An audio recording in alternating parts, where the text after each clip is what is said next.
So I was on this on this corner, like right here in San Francisco, and this car pulls up, and it's this Indian guy with a strong Indian accent. He's like in his 20s, looks like he's like 25, in a Mercedes, and he has the window down. He's like, "Hey," I'm like, "What's up?" I thought he was gonna ask me for directions, and he's like, "Hey, I don't have I need gas to get to my family."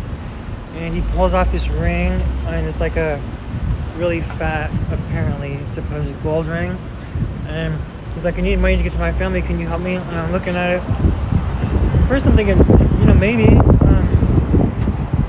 And anyways, this is the financial district in San Francisco. Like, everybody here's got money. It's just basically every block is like this banks, financial institutions, and some giant. So there's a bank right there. See, Wells Fargo. Anyways, and I'm like, he's like, I'm like, nah. And then I was like, he's probably trying to scam me. It's probably fake gold. And then I'm like, how did you get your stuff stolen again? He's like, at the motel at the Marriott. And I'm like, in the lobby? And he's like, no, in my car. And I'm like thinking, like, where's the broken windows? And he's like, I was like, he's like, I left the key, the door unlocked. And at that point, I'm thinking, really suspicious, right? And then he pulls off his huge, really heavy necklace. It's gold also, and they have both of my hands. And I'm like, and then I'm thinking, like, well, this is San Francisco. Why would he not lock his doors, right? So I'm thinking, well, why don't you just go to the pawn shop? He's like, I don't have my ID or passport. And at that point, I'm like, what the hell? Like, really? Okay, like, I was like, okay, well, I'll take you to the pawn shop. I have ID. Let's go to the pawn shop. I'll take you to the pawn shop, and I'll help you pawn your stuff. And he's like, come get it.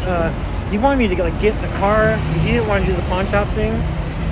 And I was like, I don't think these are real. I would have helped him out. But I was like, I don't think these are real, and I gave them back to him. If I'd have known he was a scammer, though, I would have just taken him and been like, you're gonna get scammed since you're a scammer.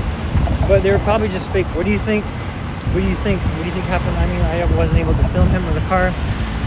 What do you think do you think he's just cruising around San Francisco in the rich areas trying to find people to sell his fake gold to?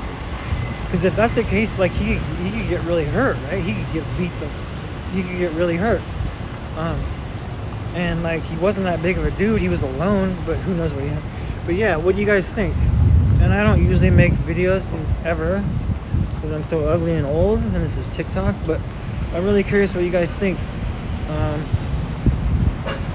It's a great city to have a hidden camera. Things are happening all the time like that. That would have been perfect.